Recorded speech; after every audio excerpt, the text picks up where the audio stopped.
how are you really doing? In these trying times, everyone is struggling with something behind the scenes, whether it be mental health difficulties, financial problems, relationship struggles, or school issues. Life can feel so difficult sometimes. In perspective, life is really short, considering we spend about 26 years of our entire lives sleeping. So how do we make the most of life, knowing the uncertainties? You have to ask yourself, what does it mean to live a full life? And how can I achieve this? Here are 8 habits that can help you live your best life. Number 1, take care of all aspects of your health. Do you eat a well-balanced diet? While maintaining all aspects of your health may seem tedious, in the long run, you'll be happier and healthier.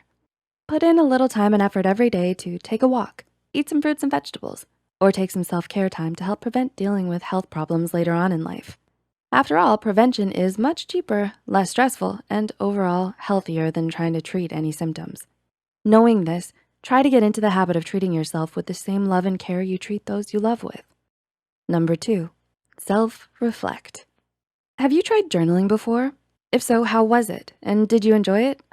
Many people don't like to journal because it seems too time-consuming, or they feel pressured to have the prettiest, most expensive supplies. However, what's really important is taking the time for self-reflection, whether it be by jotting down your thoughts on a scrap of paper or recording a voice memo. Taking even 5 minutes a day for self-reflection can help you immensely. It allows you to figure out your values, what you truly like and dislike, and learn from past experiences. So try to figure out what reflecting methods work best for you and be authentic about it. Number 3, maintain social connections. Do you make it a habit to prioritize social connections? While it's hard during a pandemic, it's more important than ever. Everyone needs a support system, no matter how independent or introverted they may be. Try to make it a habit to maintain social connections with friends and family, even if it's simply a quick conversation once every few weeks. It'll help you lead a balanced, well-rounded life. After all, your ups and downs are meant to be shared with people who love and care about you. Number 4, focus. Have you ever tried to multitask? While it's tempting to do so, according to a study by Stanford University, multitasking is one of the biggest myths out there. In reality, your brain cannot properly do 2 things at once. Instead, it switches between them rapidly, giving the illusion of multitasking. You'll end up taking the same amount of time or longer to do the tasks with a significant decrease in quality. This means you should try to get in the habit of focusing on one thing at a time. If you're doing work, shut off the television. You'll likely end up doing higher quality work faster. Once the work is done, you can fully enjoy your show afterward. Number 5, live in the moment. When something exciting happens, is your first instinct to take your phone out and snap a picture. Many people claim they do this so they can look back on and remember fond memories. However, which is really going to bring you more enjoyment? A photo or fully experiencing moments with your friends and family? In the end, your thoughts and emotions are likely going to give you more enjoyment and fulfillment than trying to take a photo for social media. With this in mind, try to put your phone away and truly enjoy the people and experiences you get to be a part of. Number 6, manage your inner critic.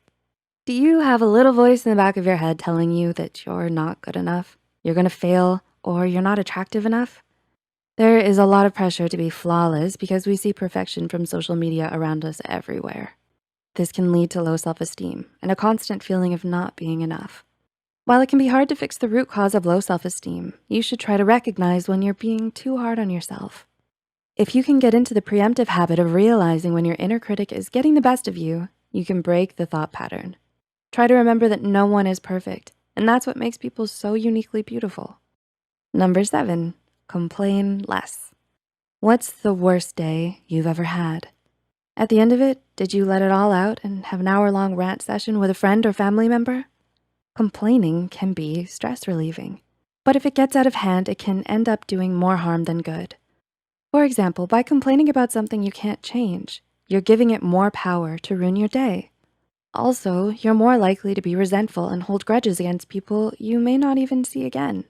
This extra burden can weigh you down without you even realizing it.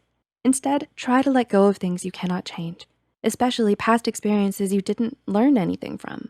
Remember that at the end of the day, complaining too much doesn't make you happier, so why waste time on it? And number 8, don't be afraid to take action. What's something that you've always wanted to do? Many people are afraid to try new things, whether it be fear of failure, thinking it's already too late, or not being able to find the time. However, there really is no better time to take action than the present. You can't assume you won't be good at something unless you try. And even if you aren't the best, the most important thing is to have fun and enjoy yourself. It's never too late to try something new. So try to make time to do something you've always wanted to do. Do you think you'll try to implement some of these habits? Even though we can't fully control what happens to us, we can at least have positive growth mindsets. If you try your best to maintain healthy habits, chances are you'll end up living the best life you can. And in the end, that's all we can do. So you don't have to worry about being perfect or trying to control everything. Doing your best is enough, and you are enough. Do you think these habits will help you in life? If so, how and which ones? Feel free to comment down below with your suggestions, experiences, or feedback. If you enjoyed this video, feel free to share it with friends that might find insight in this video as well.